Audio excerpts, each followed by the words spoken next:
Estás viendo Infinito. Abre tu mente.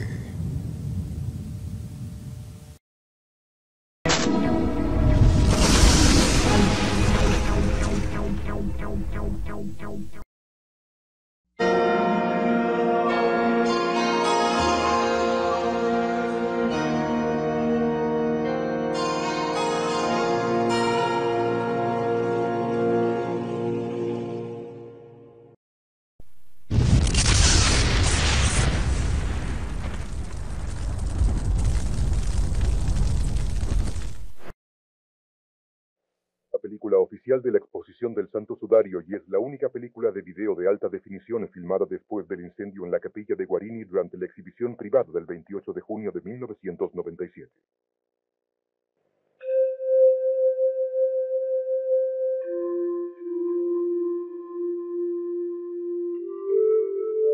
Varón de Dolores.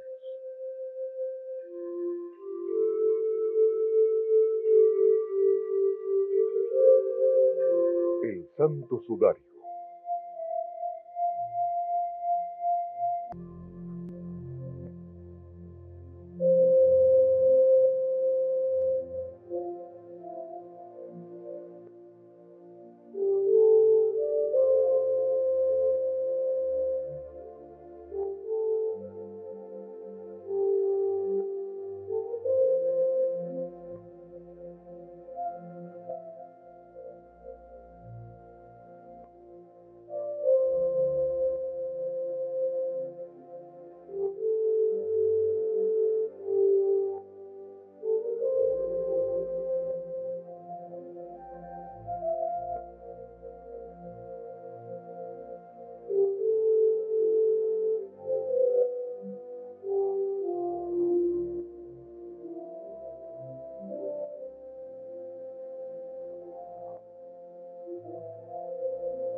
Durante siglos, la gente ha venido desde lejos para descubrir esta imagen.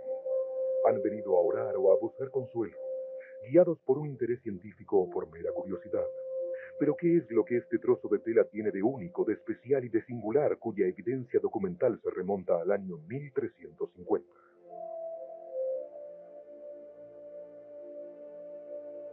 Las marcas impresas en el sudario nos hablan de un hombre que fue tratado brutalmente, golpeado y coronado de espinas, perforado con clavos y herido con una lanza, su rostro hinchado pero sereno en la solemnidad de la muerte. Un hombre crucificado como tantos otros, por el que alguien corrió un riesgo enorme para preservar su sudario y permitir que esta imagen extraordinaria pudiera sobrevivir varios siglos. Una imagen que revela analogías sorprendentes con la historia de la pasión y la muerte de un hombre que vivió 2000 años atrás, Jesús de Nazaret.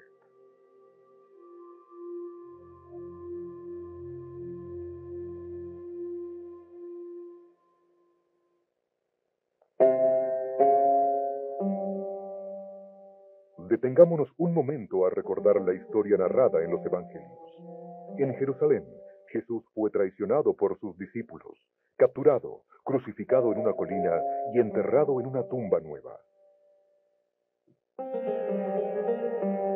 Y saliendo se fue, como solía, al monte de los olivos. Y sus discípulos también lo siguieron. Mientras él aún hablaba, se presentó una turba, y prendiéndolo, lo llevaron. Y cuando llegaron al lugar llamado de la Calavera, lo crucificaron allí, y a los malhechores, uno a la derecha y otro a la izquierda.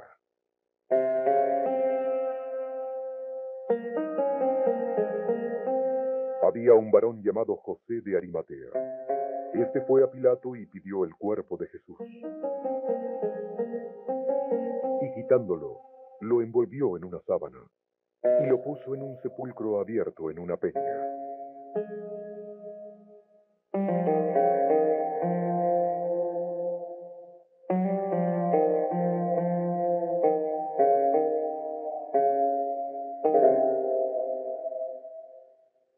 evangelios nos cuentan la historia de un hombre que fue crucificado, Jesús de Nazaret, un maestro, alguien que predicaba con autoridad, un obrador de milagros, un hombre al que se recibió en Jerusalén como a un rey, pero también un problema para las autoridades, porque se hacía llamar el Hijo de Dios, un hombre que fue arrestado, enjuiciado, condenado, crucificado y soportó la cruz como los ladrones comunes. La cruz se utilizó por primera vez en Oriente 5 siglos antes de Cristo. Los romanos la utilizaron en todo su imperio, aunque casi exclusivamente para esclavos y extranjeros. Ante espectadores indiferentes, se forzaba al condenado a cargar la viga transversal de la cruz hasta el lugar de la ejecución. Al llegar allí, se lo ataba o perforaba con clavos.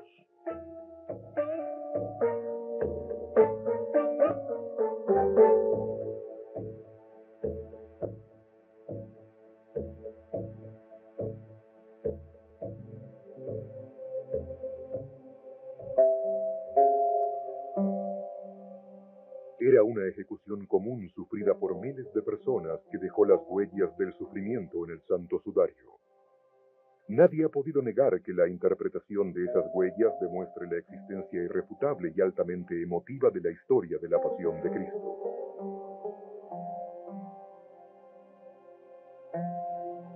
Está muy claro que el hombre del sudario murió en la agonía de la crucifixión después de otra serie de torturas, algunas de las cuales, como la corona de espinas, solo están documentadas en la imagen de Jesús que dan los evangelios.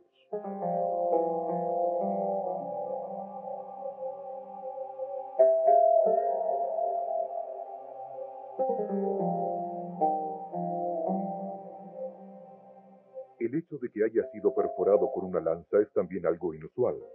Aparentemente era más común romper las piernas de la víctima para acortar su agonía en la cruz. La imagen del herido al costado impresa en el sudario es extraordinaria. Se puede ver la sangre que cae desde la herida y baja por la espalda. También se ven claramente las marcas de los crueles azotes y las heridas producidas por la viga horizontal de la cruz.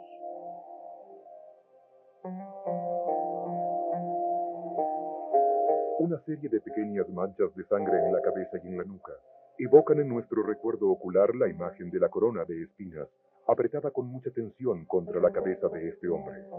El rostro revela signos de contusiones y sangre cayendo. Los clavos usados para la crucifixión han dejado heridas visibles en las muñecas y en los pies. Las marcas de clavos en las muñecas se contradicen con la tradición iconográfica que retrata a Cristo como clavado en las palmas o atado a la cruz.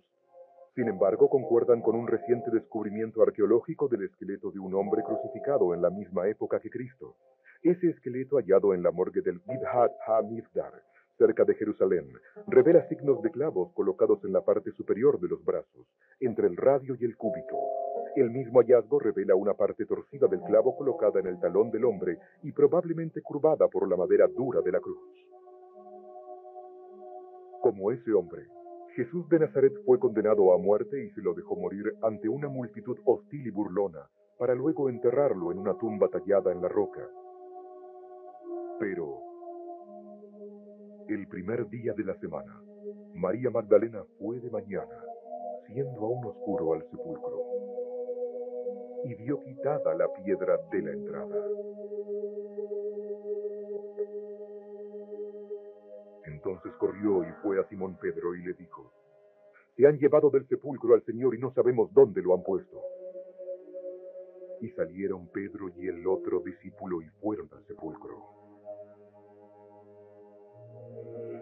Simón Pedro entró en el sepulcro y vio los lienzos puestos allí, y el sudario que había estado sobre la cabeza de Jesús, no puesto con los lienzos, sino enrollado en un lugar aparte.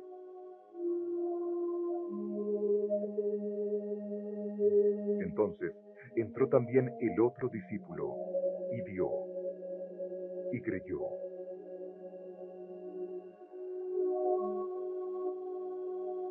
Esa tumba hallada inesperadamente abierta y vacía, liberó una fuerza interior entre los discípulos de Jesús. El Señor resucitado hizo varias apariciones y envió a sus seguidores al mundo a anunciar las buenas noticias de los evangelios.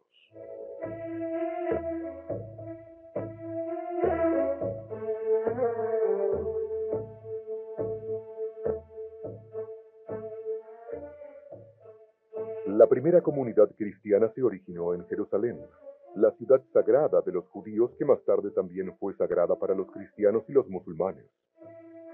Un lugar donde se mezclan los habitantes, las religiones y las culturas. Durante un breve periodo los apóstoles llevaron la noticia de la resurrección y el mensaje del amor de Cristo a otras tierras cercanas y lejanas.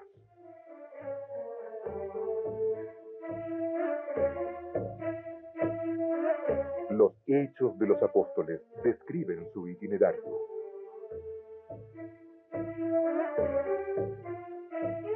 Y perseveraban en la doctrina de los apóstoles, en la comunión unos con otros, en el partimiento del pan y en las oraciones. Y crecía la palabra del Señor, y el número de los discípulos se multiplicaba grandemente. En aquel día hubo una gran persecución contra la iglesia, y los que fueron esparcidos iban por todas partes anunciando el Evangelio.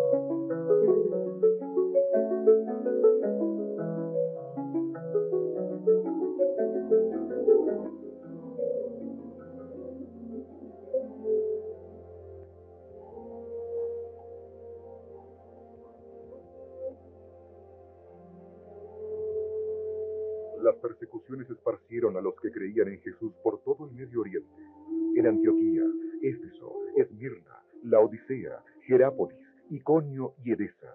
Las comunidades cristianas se establecieron y crecieron. Es una zona que hoy conocemos como Turquía asiática, un lugar muy simple, pobre y hermoso, que recibió el mensaje del Evangelio con tanto entusiasmo como veneraba la tierra natal del patriarca Abraham en Harrán.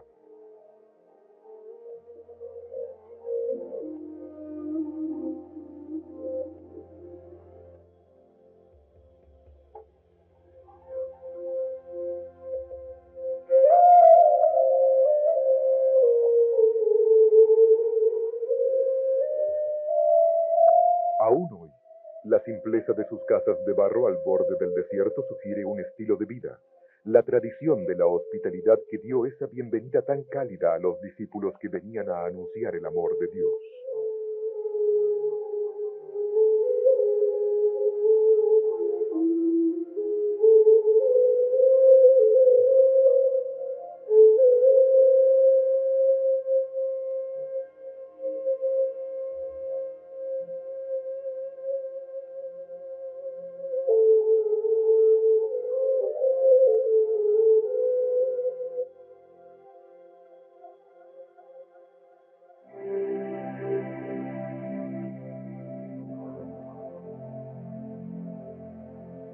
La imagen que vemos impresa en el sudario todavía es un desafío para los estudiosos que no han podido explicar cómo se formó. Nadie duda seriamente de que la imagen es consecuencia del contacto de un cuerpo crucificado con su sudario, pero ningún experimento de laboratorio ha sido capaz de reproducir una imagen con características idénticas.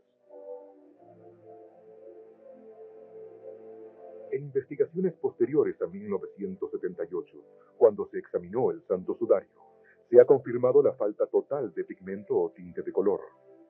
También se ha demostrado que la imagen se originó por la oxidación deshidrante de la celulosa en las hebras superficiales de la tela, por algún proceso que todavía no se conoce, pero que sin duda no puede atribuirse a ningún método mecánico. De las numerosas hipótesis y experimentos, ninguno ha generado un resultado realmente satisfactorio y definitivo, y hay algunas características que parecen imposibles de reproducir. También visible en el sudario, además de la imagen, hay algunas manchas de color carmín que han sido consideradas tradicionalmente como sangre. Pruebas realizadas en hilos extraídos del Santo Sudario en 1978 han identificado efectivamente rastros de sangre, primero reconocidos como humanos y luego más específicamente como del grupo AB. La fotografía de las células de sangre es la prueba más clara de la importancia del descubrimiento, hecho después de muchos años de investigación por el profesor Baima Bollón, quien publicó sus hallazgos en 1981.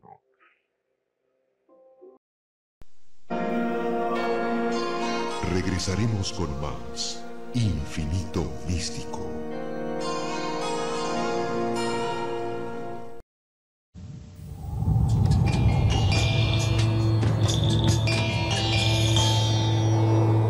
Estás viendo Infinito. Abre tu mente.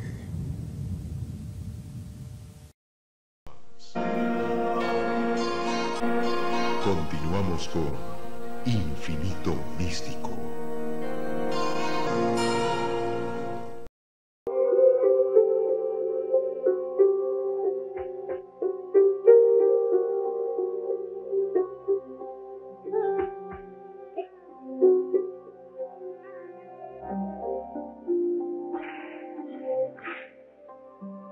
Una devoción especial hacia el rostro de Cristo surgió en Oriente hace algunos siglos y terminó por difundir un retrato particular de Jesús, cuyos rasgos son similares a los del sudario.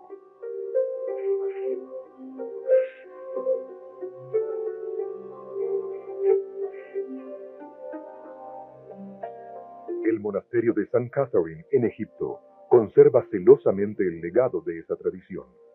Aquí, una comunidad religiosa que ha vivido recluida y en silencio desde el siglo VI de la era cristiana, ha guardado 4.500 manuscritos y más de 2.000 pinturas, entre las cuales los monjes meditan y oran.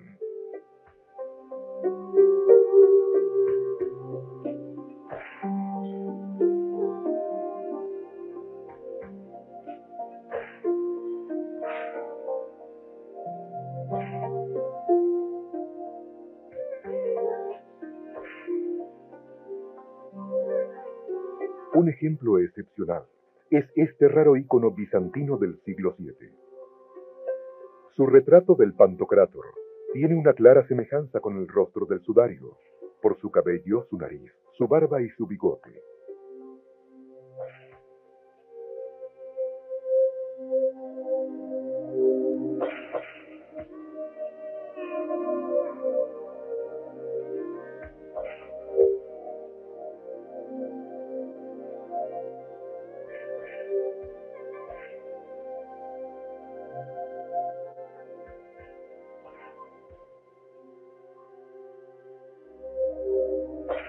Otro ícono del siglo X ilustra la leyenda de Mandillón, el rostro de Jesús, no realizado por la mano de un hombre, que fue un regalo para el rey Abgar V y se conservó en Edesa durante varios siglos antes de ser trasladado a Constantinopla. Tal vez sea solo una leyenda, aunque hay manuscritos y evidencia iconográfica que la sustentan.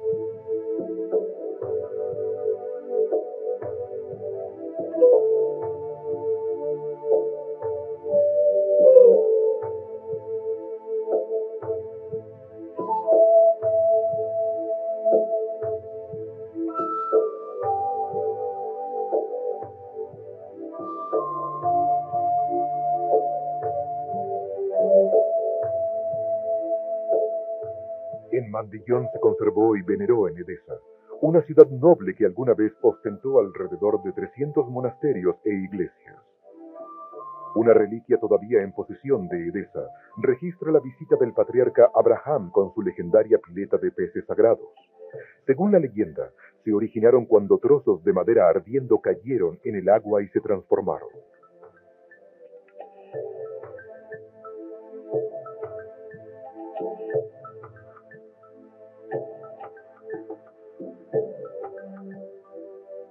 Hoy esa pileta forma parte de un gran complejo de mezquitas y jardines y todavía es venerada por muchos creyentes.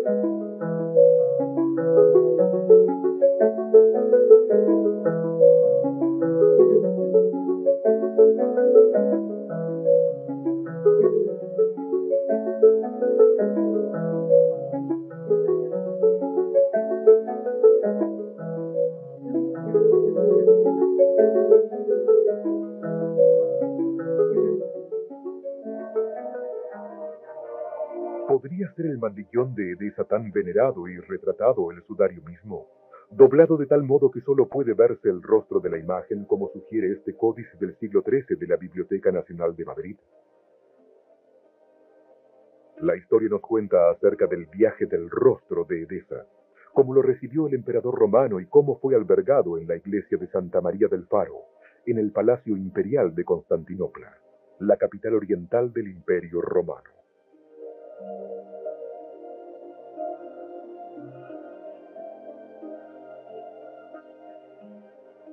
En esa ciudad se exhibió un sudario. Se lo veneró y admiró aún en épocas de fervor antirreligioso, provocado por la división de la Iglesia, el avance del Islam y la tensión creciente entre Oriente y Occidente.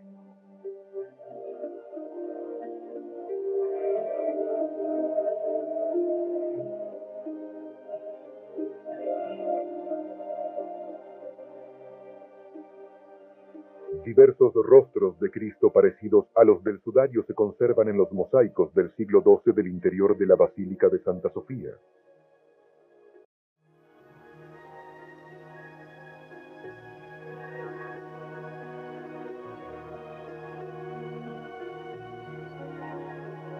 También existen referencias de un sudario con la imagen impresa que era exhibida en la iglesia de Saint-Marie-Blachin todos los viernes, pero que desapareció durante las cruzadas con los saqueos de Constantinopla posteriores al sitio de 1204.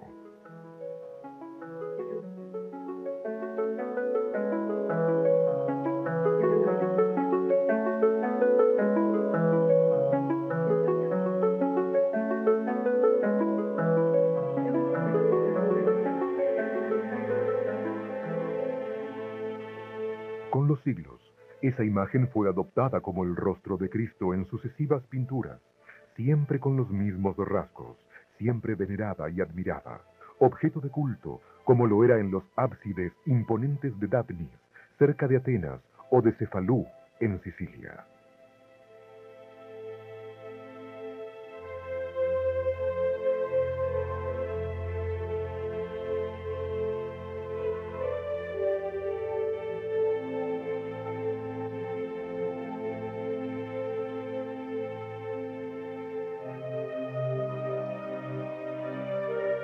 En la misma época otro retrato de Cristo muerto lo muestra tendido en su sudario, como aparece en el Códice de Oración de Budapest. Este manuscrito húngaro, que se remonta al año 1190, también reproduce antiguas marcas de quemaduras similares a aquellas del Santo Sudario.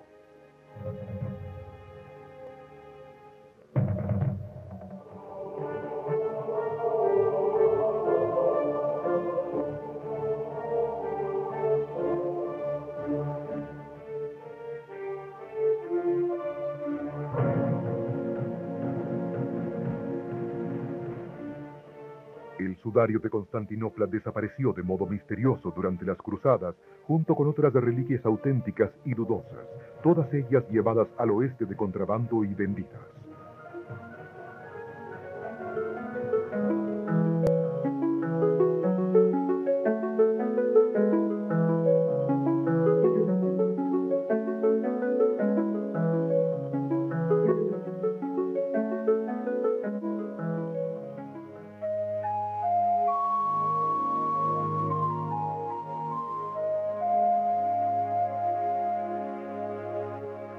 Y Igualmente misteriosa fue la súbita reaparición del sudario en la campiña francesa de Léry. Este es definitivamente el sudario que ha sobrevivido hasta hoy. Para protegerlo y exhibirlo al público, el noble caballero y guerrero valeroso Geoffroy de Charny le construyó una iglesia, terminada en 1353 y dedicada a la Anunciación. La iglesia fue reconstruida posteriormente con su aspecto actual. Sin embargo, como las primeras exhibiciones del sudario atraían gran cantidad de personas, se originó una disputa entre el clero de Léry y el obispo de Troyes, quien no creía que el sudario fuese auténtico. La duda se trasladó al rey de Francia, Carlos VI, y a las autoridades religiosas, por medio del antipapa de Aviñón, Clemente VII. Extraoficialmente, los peregrinajes a Léry continuaron, como lo prueba este medallón extraído del Sena. Es más, las exposiciones continuaron tanto en Léry como en otras partes de Francia, hasta que Marguerite de Charny, una viuda sin hijos, llegó a la corte de los poderosos duques de Saboya y entregó el preciado sudario en 1453 a cambio de protección y servicios.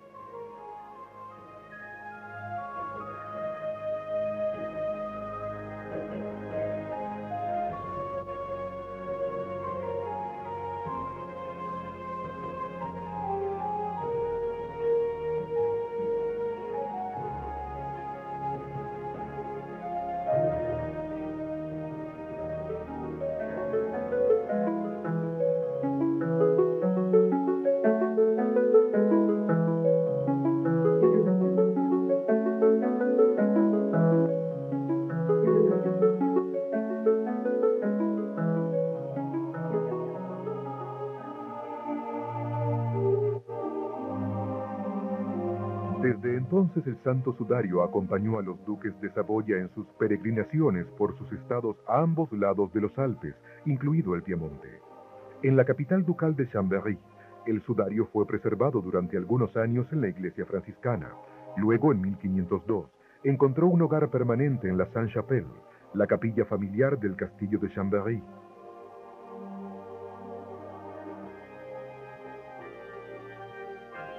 Aquí se colocó en un nicho del ábside detrás de una reja y se mantuvo doblado en un cofre de plata.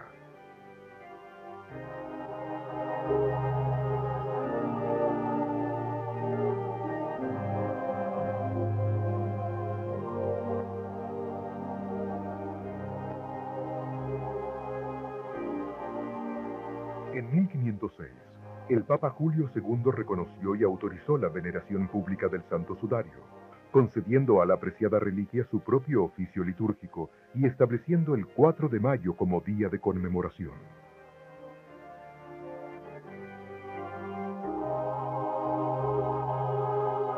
Luego, durante la noche del 4 de diciembre de 1532 se generó un fuego incontrolable que dañó la capilla y el sudario mismo.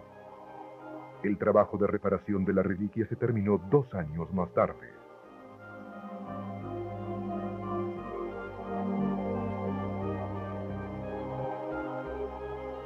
Vimos una clase de sufrimiento que nunca hubiéramos imaginado. Un rostro lastimado y rasguñado, chorros de sangre, las mejillas hinchadas y deformadas, gotas de sangre tan grandes como hojas de mejorana. Y al final quedamos como pobres huérfanos a los que se les ha privado de Jesús que nos había visitado en su imagen sagrada.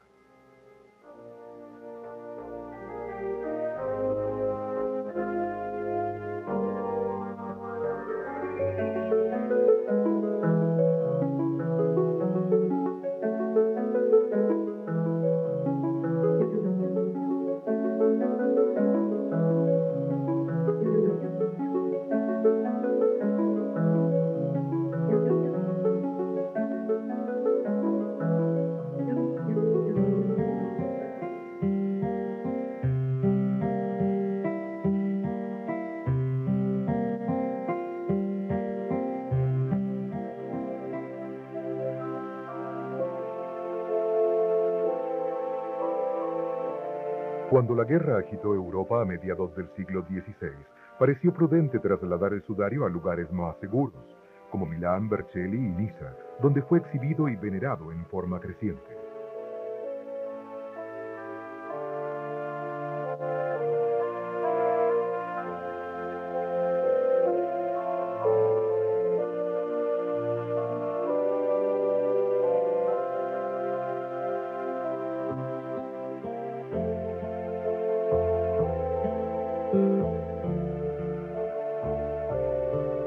El sudario volvió a Chambéry en 1561. Después de 17 años volvió a cruzar los Alpes dejando cada vez más huellas de su pasaje y su veneración, en exvotos, esculturas, frescos, pinturas, iglesias, confraternidades y santuarios votivos.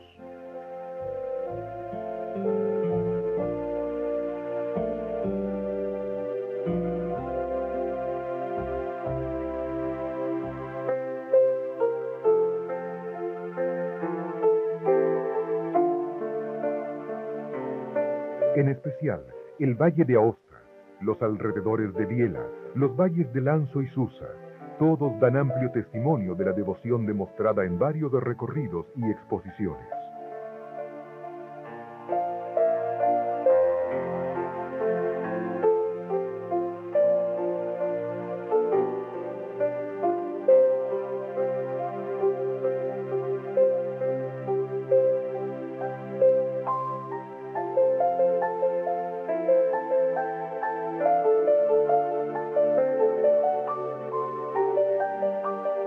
Solamente en Piamonte hay más de 150 frescos en las fachadas de edificios públicos o privados, pintados en todos los estilos posibles.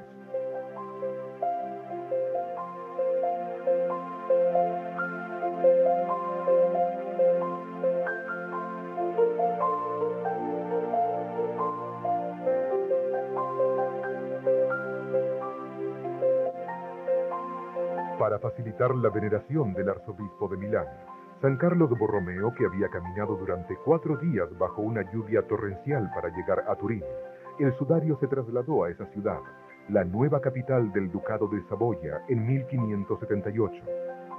Y en la Catedral de Turín se ha conservado desde entonces.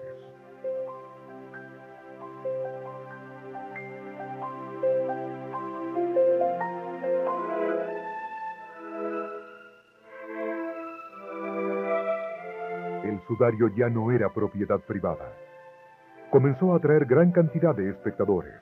Se convirtió en una imagen generalmente en exhibición, que era venerada incluso por príncipes. Para fomentar su veneración, la imagen fue reproducida en varias ocasiones. Alrededor de 50 de esas copias existen todavía y están en poder de monasterios, iglesias y familias aristocráticas.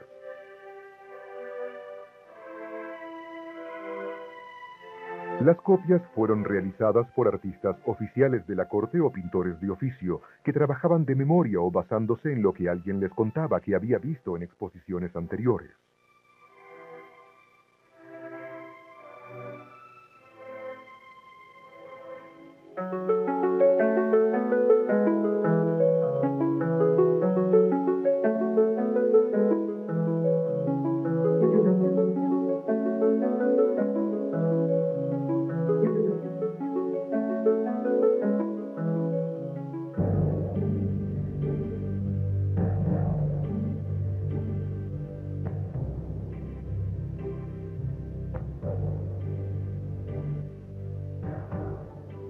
Salvo en el período del sitio francés en 1706 y durante la Segunda Guerra Mundial del 39 al 46, el sudario nunca abandonó la ciudad de Turín.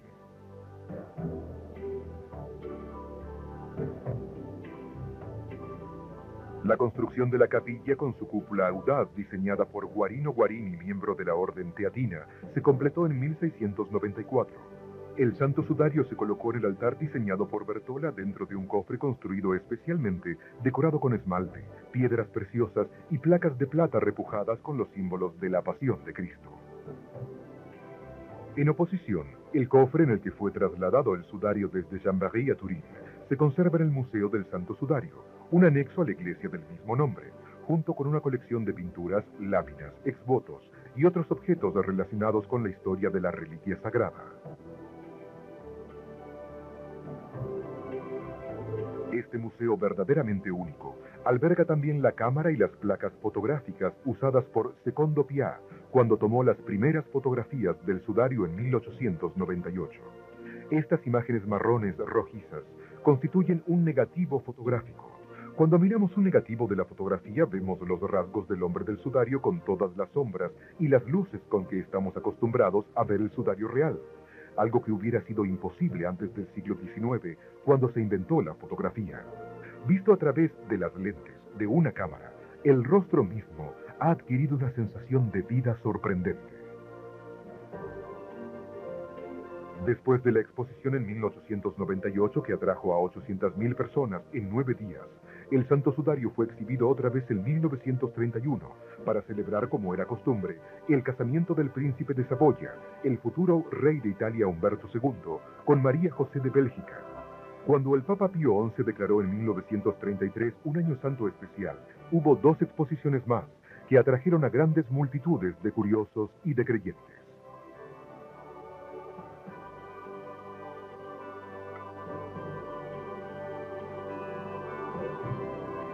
Giuseppe Enri, un fotógrafo profesional prestigioso, tuvo ese año a su cargo la tarea de tomar nuevas fotografías con luz natural. Esto permitió analizar las aureolas, la corona de espinas, las marcas de azotes y las heridas con más detalle.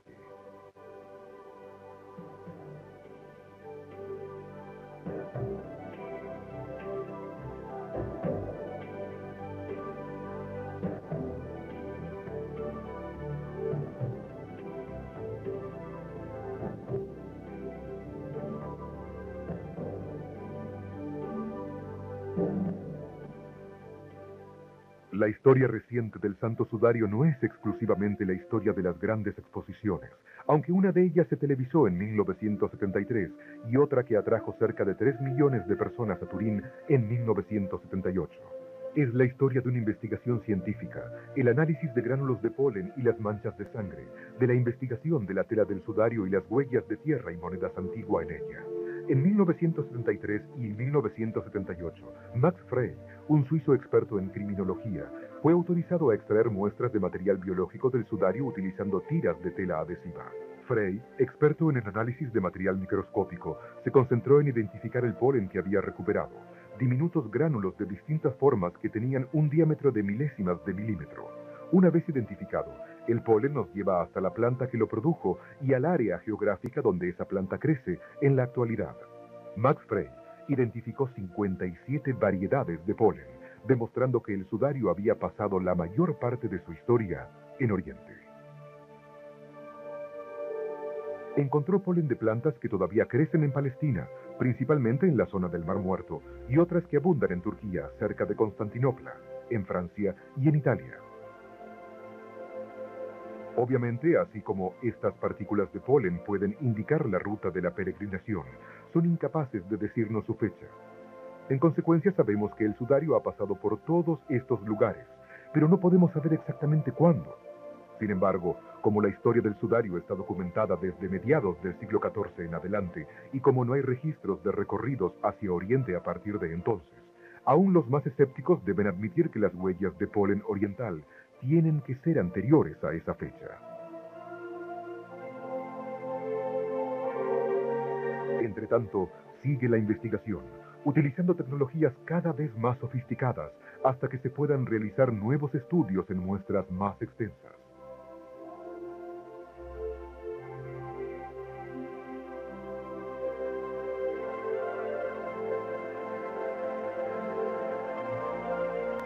Cada hebra de lino del sudario está compuesta por 70 o más fibras segmentadas, como sucede con el bambú.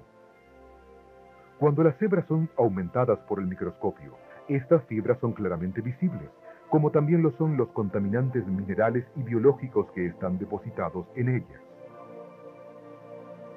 Gracias al análisis de estos contaminantes, se descubrió que la tierra de los pies y las rodillas de la imagen es rica en aragonito, un mineral que se encuentra en el suelo de Jerusalén.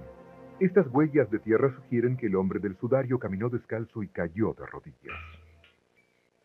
En 1977 los científicos norteamericanos sometieron al sudario a un proceso electrónico que reveló su carácter tridimensional, algo que no podía lograr ninguna pintura o fotografía. En 1978, Giovanni Tamburelli obtuvo imágenes tridimensionales de alta definición que fueron mejoradas por Nello Balosino un tiempo después.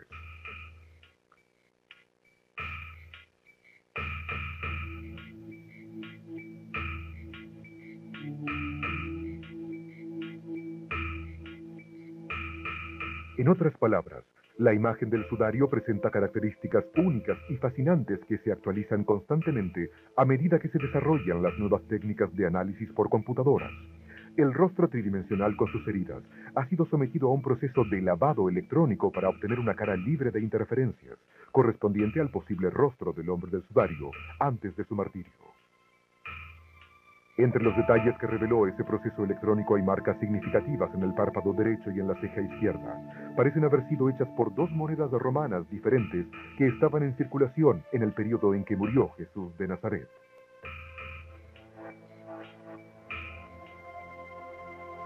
A principios de los años 50 se sugirió que la tela del sudario podía ser fechada utilizando el método de datación con carbono 14, que permite fechar el material biológico. En esa época, sin embargo, el único método disponible hubiera necesitado la utilización de gran cantidad de tela que se hubiera destruido durante la prueba. Se decidió entonces esperar el desarrollo de nuevas tecnologías que hicieran posible la prueba en pequeñas muestras de tela.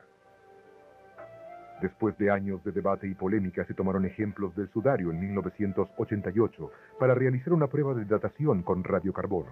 Los resultados obtenidos en laboratorios de Oxford, Tucson y Zurich fecharon la tela en un periodo comprendido entre los años 1260 y 1390.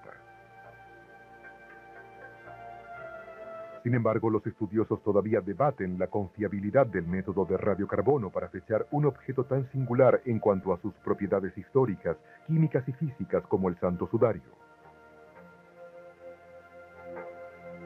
Estudios recientes en los Estados Unidos y Rusia han abierto un nuevo debate respecto de su fecha de origen, proporcionando resultados experimentales que podrían probar que la contaminación química y biológica puede alterar significativamente el método de datación por carbono radioactivo en la tela. Si esto se confirma, estos descubrimientos podrían dar un nuevo giro al problema de datación del santo sudario.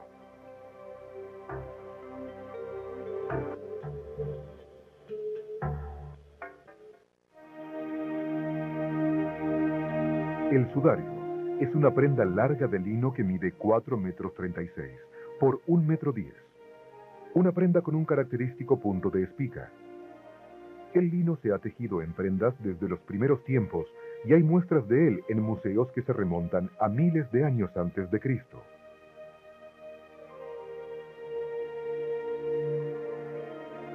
El lino era capaz de producir piezas de tela muy grandes, y hay una confirmación arqueológica de que el punto de espica se conocía y utilizaba en la época en que vivió Cristo.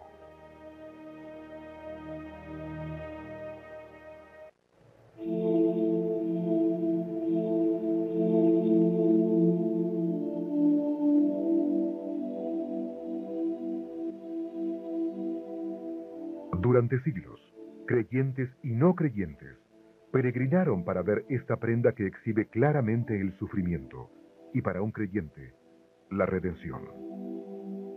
Al verla, muchos han contemplado imágenes de considerable ambigüedad, otros la imagen de ese Jesús que ofreció su vida por todos nosotros.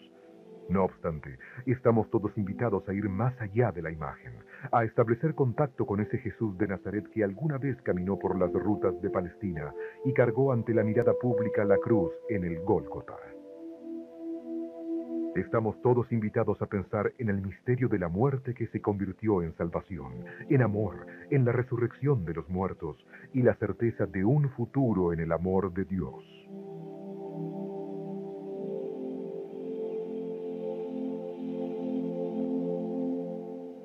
El propósito de cada exposición es exhibir algo que nos permita comprender con más claridad.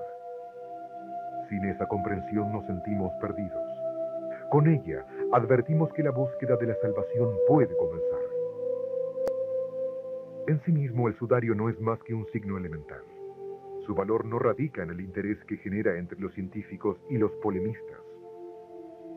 El santo sudario no es Cristo, pero sirve como un poderoso recordatorio del hombre hecho Dios que ofreció su vida por la salvación de la humanidad.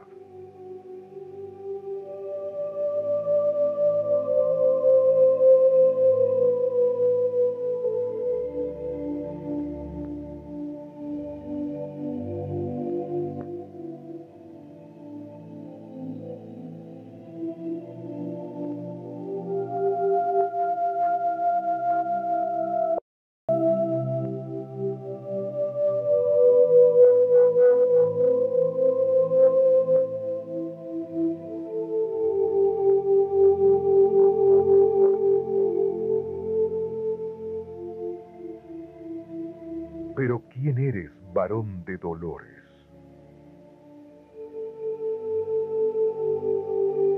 Muchos siglos antes del nacimiento de Cristo, Isaías profetizó la llegada del siervo que venía a sufrir.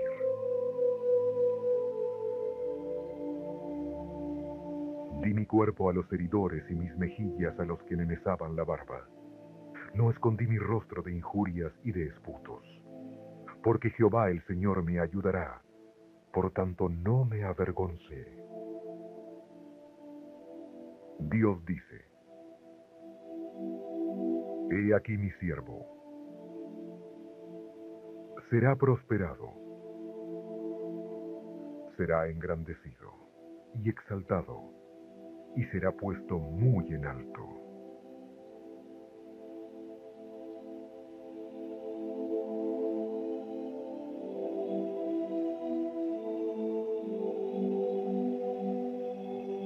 Cómo se asombraron de ti muchos. De tal manera fue desfigurado de los hombres su parecer.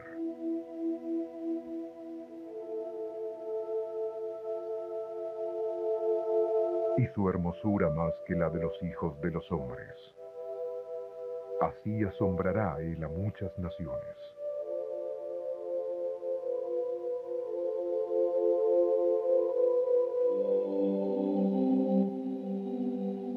¿Quién ha creído a nuestro anuncio?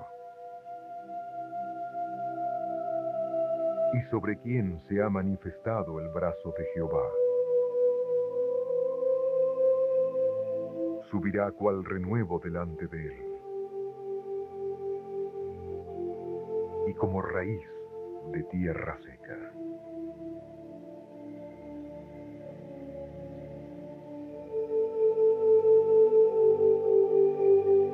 No hay parecer en él, ni hermosura. Lo veremos.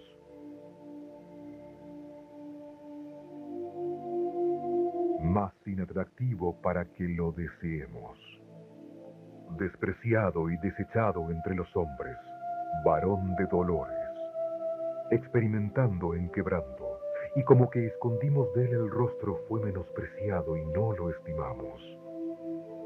Ciertamente llevó él nuestras enfermedades y sufrió nuestros dolores, y nosotros lo tuvimos por azotado, por herido de Dios y abatido. Angustiado él y afligido no abrió su boca, por cárcel y por juicio fue quitado, y su generación, ¿quién la contará? Porque fue cortado de la tierra de los vivientes, y por la rebelión de mi pueblo fue herido, y se dispuso con los impíos su sepultura. Pero Dios declara: verá el fruto de la aflicción de su alma, y quedará satisfecho, y llevará las iniquidades de ellos.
Hijo mío, hijo mío,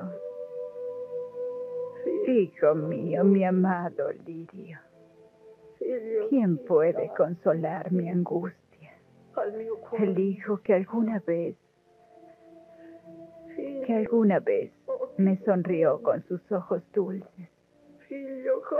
¿Por qué no me respondes? ¿Por qué te escondes de la madre que te crió?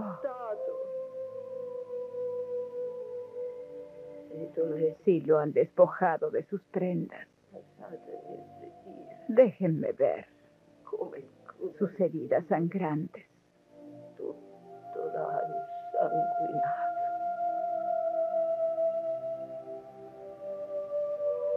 Me han quitado a mi hijo.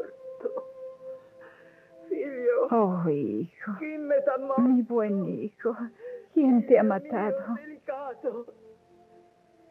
Hijo, padre y marido. Hijo, ¿quién te ha herido, hijo? Hijo. Déjame morir contigo. No quiero partir. Hijo, has respirado por última vez. Hijo, de una madre aterrada y ofuscada. Hijo de una madre destruida por la pena. Hijo atormentado, torturado. Hijo sin justicia. Sin rubor en las mejillas. ¿A quién acudiré ahora? Que tú me has dejado. Hijo, ¿por qué el mundo te ha despreciado tanto? Amable y dulce hijo. Hijo. Hijo de una madre apenada. Hijo. Hijo. ¿Con qué crueldad te han tratado? Malamente tratado.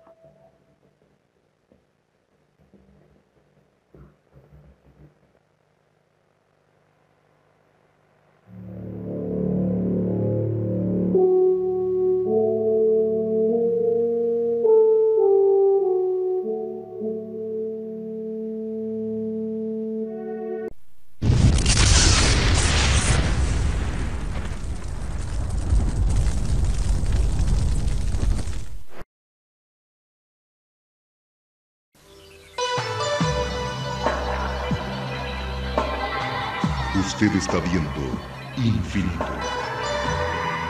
Infinito, señal del nuevo milenio.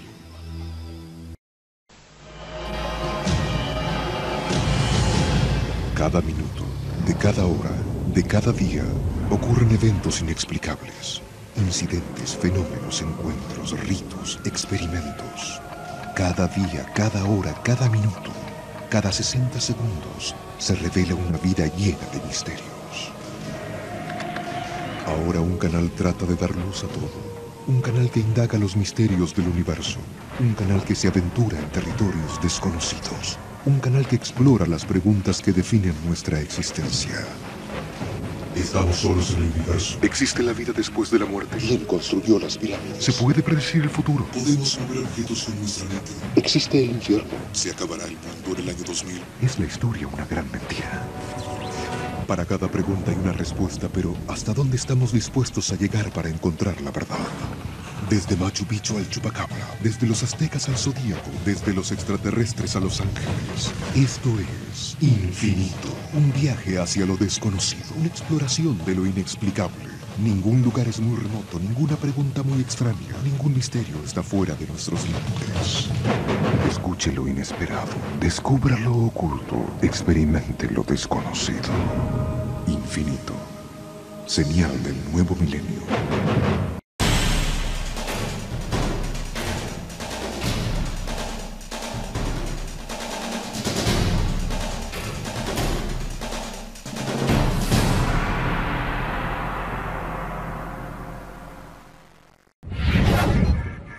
Infinito.